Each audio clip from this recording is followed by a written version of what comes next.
Hello, আজকের এই ভিডিওটা শুধুমাত্র যারা ব্যাচেলর স্টুডেন্ট অথবা যারা স্টিল ইউনিভার্সিটিতে পড়াশোনা করতেছেন শুধুমাত্র তাদের জন্য। যারা অলরেডি ক্যারিয়ারে সুইচ করে ফেলছেন তাদের জন্য না, বা তাদের জন্য খুব একটা হেল্পফুল হবেও না।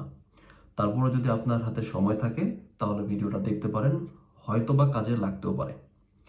আচ্ছা, আমি আজকে শুধুমাত্র ব্যাচেলরের স্টুডেন্টদের নিয়ে কথা বলবো এবং আমার আমি ব্যাচেলর শেষ করেছি 2020-তে। তো এটা হচ্ছে 25, সো লাস্ট 5 ইয়ার্স আগে আমার যে এক্সপেরিয়েন্স অ্যান্ড বর্তমান যে রিয়ালিটি সব কিছুর উপর বেচ করেই আমি আজকে কথাগুলো বলবো। তো আমি প্ল্যান করছি একটা ভিডিও প্লেলিস্ট তৈরি করব, যে প্লেলিস্টটার নাম হবে হচ্ছে এক সেকেন্ড আমার চোখে টেক দুনিয়া এলোমেলো series.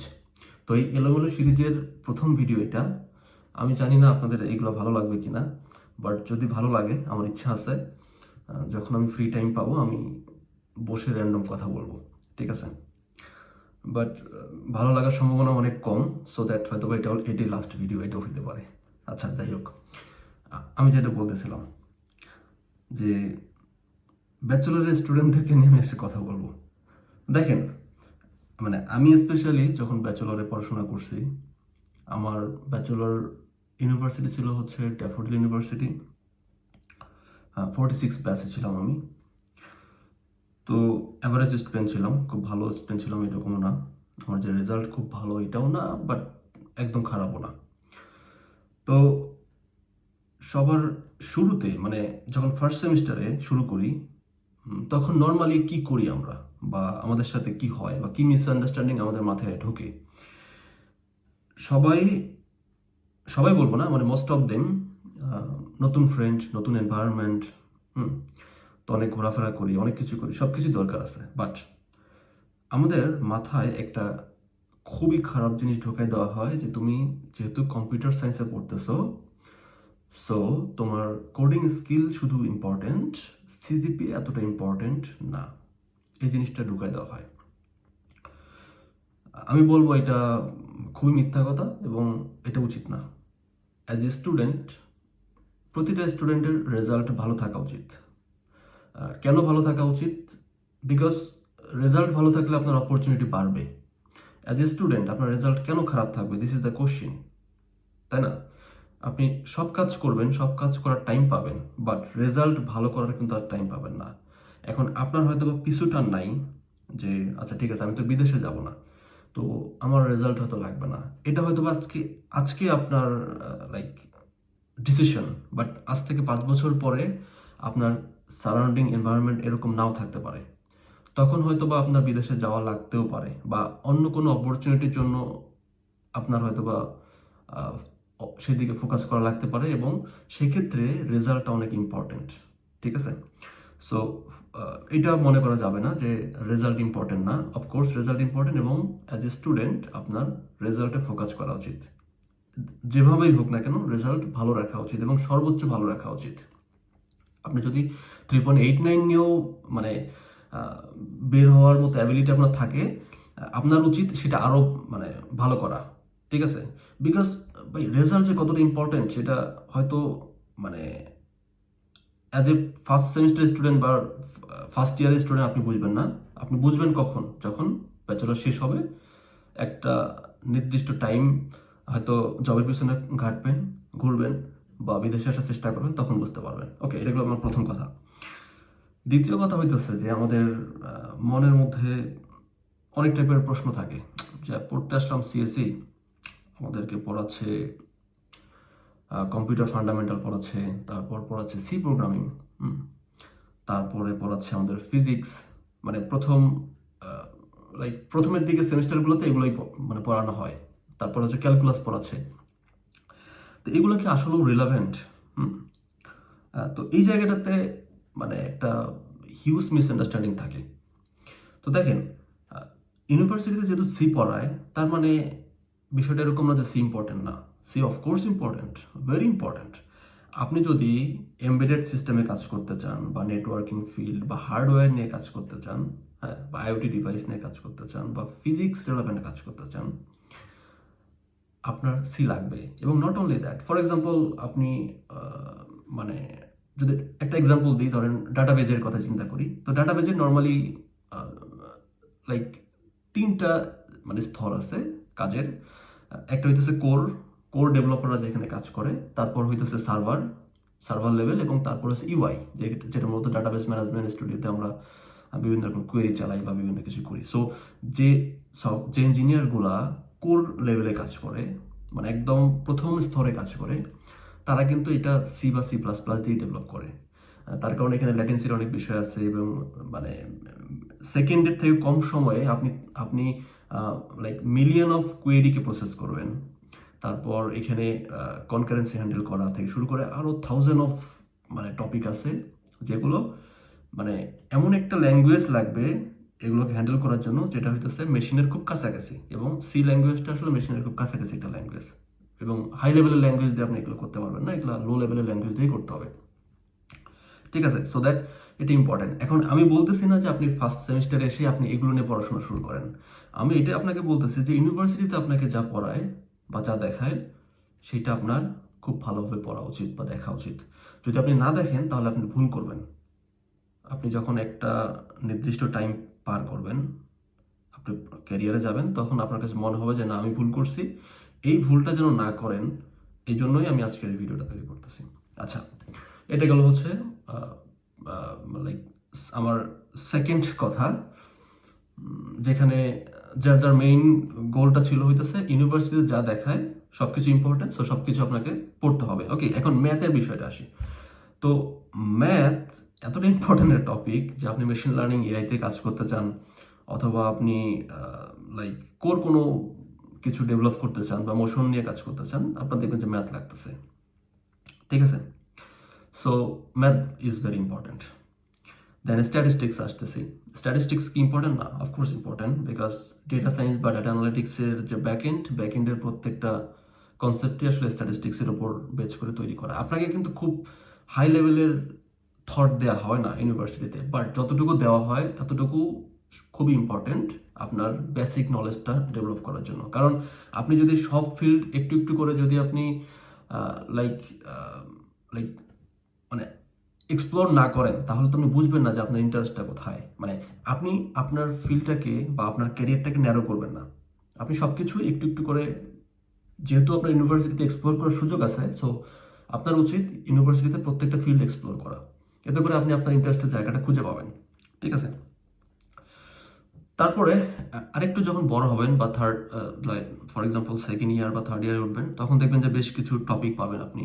For example data structure, algorithm, তারপর কম্পাইলার ডিজাইন, তারপর অপারেটিং সিস্টেম, এই ধরনের কোর্সগুলো পাবেন। তো এই কোর্সগুলো কিন্তু খুবই ইম্পর্টেন্ট। ঠিক আছে, খুব ইম্পর্টেন্ট। মানে আপনি যে লাইক কোনো মতো পাশ করে আসবেন ডাটা স্ট্রাকচার কোর্সে, আচ্ছা খুব কঠিন, আমি তো ট্রি বুঝি না, বা আমি তো লাইক অপারেটিং সিস্টেমের শিডিউলিং বুঝি না, তো এগুলো বলে লাভ নাই, আসলে আপনাকে বুঝতে হবে। এখন ইউনিভার্সিটিতে পড়েন, আপনি যদি একান্তই না বুঝেন, টিচারদের সাথে আলাদা গিয়ে কথা বলে আপনি বোঝার চেষ্টা করেন, অথবা আপনার যে ফ্রেন্ডরা ভালো বুঝে তার কাছে বুঝে নেন, কারণ এগুলো একটা সময় গিয়ে লাগবে। ঠিক আছে, তারপর ডিসক্রিট ম্যাথমেটিক্সের ভিতরে দেখবেন অনেক টাইপের অ্যালগোরিদম আছে, ডিস্টেন্স অ্যালগোরিদম আছে, প্রিমস অ্যালগোরিদম, ডেক্সট অ্যালগোরিদম, তারপর হইতেছে মানে আরো অনেক টপিক আছে। সবকিছু আসলে এইভাবে তো বলা যায় না, বাট আপনার ফাউন্ডেশনটা ওইখান থেকে তৈরি হবে। ঠিক আছে, তারপরে দেখেন আপনি যখন আরেকটু বড় হবেন, লাইক ফোর্থ ইয়ারের দিকে আসবেন, তখন আপনি হয়তো ফাইনাল থিসিস করবেন, অথবা হচ্ছে ফাইনাল প্রজেক্ট করবেন।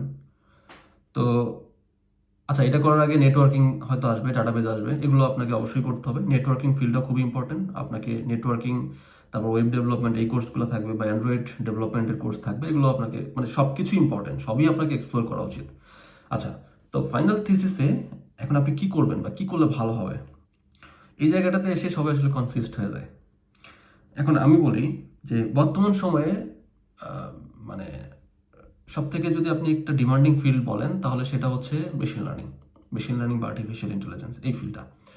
এখন আমি কেন বলি মেশিন লার্নিং ফিল্ডে ফাইনাল থিসিস করার জন্য, তার কারণ আপনার অপরচুনিটি বাড়বে। এখন আপনি যদি সফটওয়্যার ইঞ্জিনিয়ার হন বা সফটওয়্যার ইঞ্জিনিয়ার হইতে চান, তারপর আপনার মেশিন লার্নিং ফিল্ডে থিসিস করা উচিত।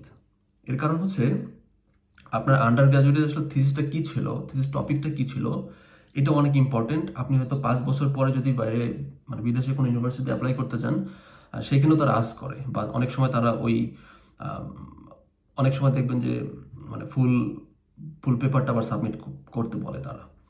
ঠিক আছে, সবাই বলে না, বাট কেউ কেউ বলে। অ্যাটলিস্ট টপিকটা জানতে যাবে যে আপনি কী করছেন। তো আপনার সফটওয়্যার ইঞ্জিনিয়ার হইলে আমি যেটা বলতে পারি সেটা হইতেছে যে মানে আপনি সফটওয়্যার একটা বানান, তাদের সমস্যা নাই, বাট সেখানে মেশিন লার্নিংকে ইন্টিগ্রেট করেন। ঠিক আছে, মেশিন লার্নিং ইন্টিগ্রেট করে একটা সফটওয়্যার তৈরি করেন যেটা আরও মডার্ন হবে, তাই না?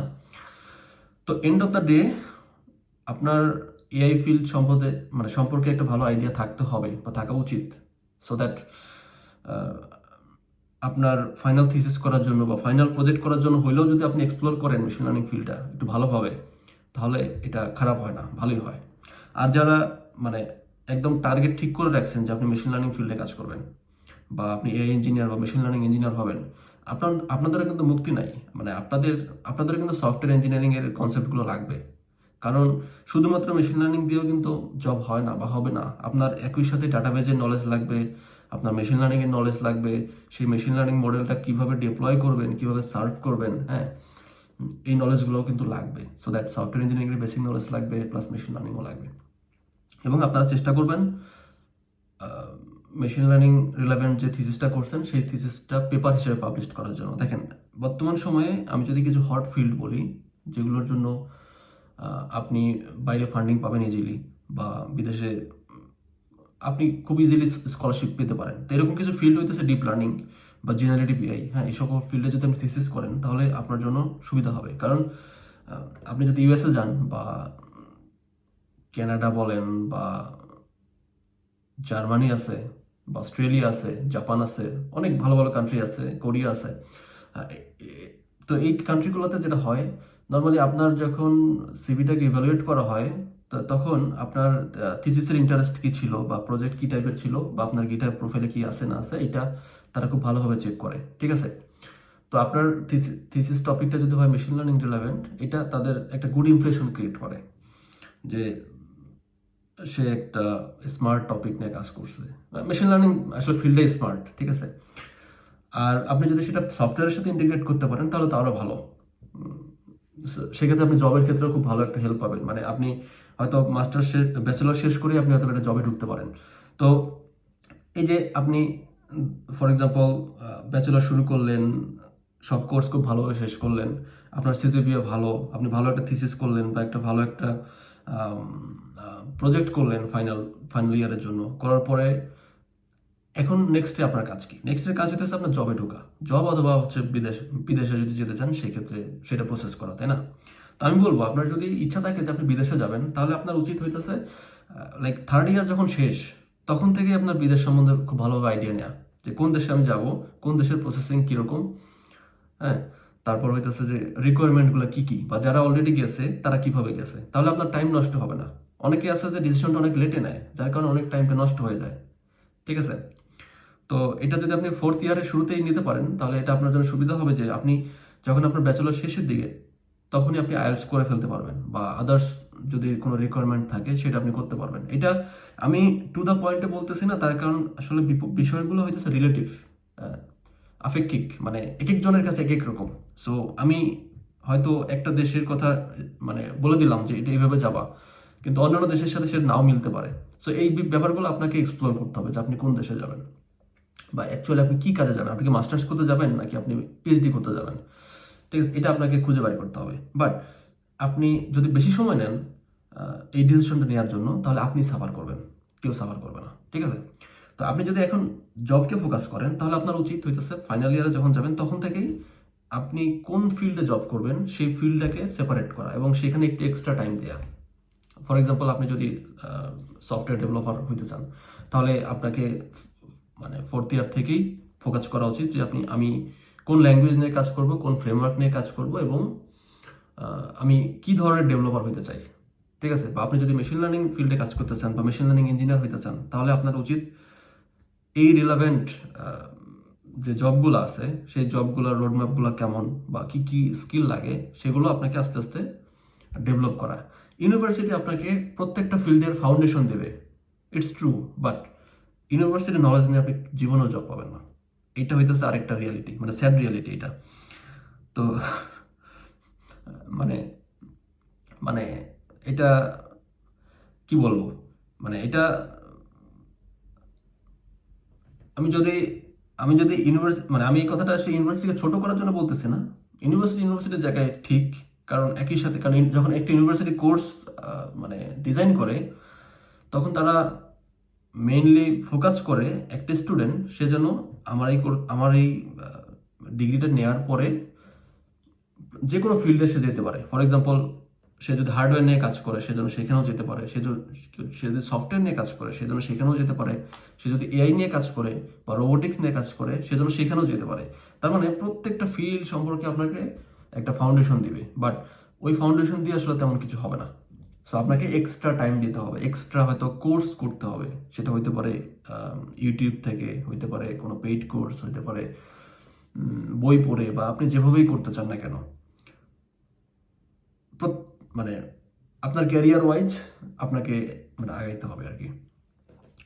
তো আমি কেন বলছি যে সিজিপিএটা ইম্পর্টেন্ট, কারণ আপনি যখন বাংলাদেশে 2 বছর বা 3 বছর বা 1 বছর জব করবেন, তখন আপনার হয়তো সাডেনলি মনে হবে যে না, আমি আর এই দেশে থাকবো না, বা আমি এই দেশে জব করবো না, আমি বাইরে যাব। কেন এটা মনে হবে? এটা মনে হইতে পারে, এর কারণ হইতেছে যে আপনি হয়তো আপনার যে ধরনের পিছুটানের কারণে বলছিলেন আপনি বিদেশে যাবেন না, সেই পিছুটানগুলো হয়তো বা আপনার নাই। অনেকে ফ্যামিলির জন্য বলে, একটা সময় পরে হয়তো বা মানে কোনো কিছু আসলে চিরস্থায়ী না, সো অনেক কিছু চেঞ্জ হয়ে যায় ফ্যামিলিতে। তখন হয়তো বা আপনি ডিসিশন নেবেন যে না, আমার ডিসিশন ভুল ছিল, আমার বিদেশে যাওয়া উচিত। তো তখন আপনার সিজিপিএটা কিন্তু লাগবে।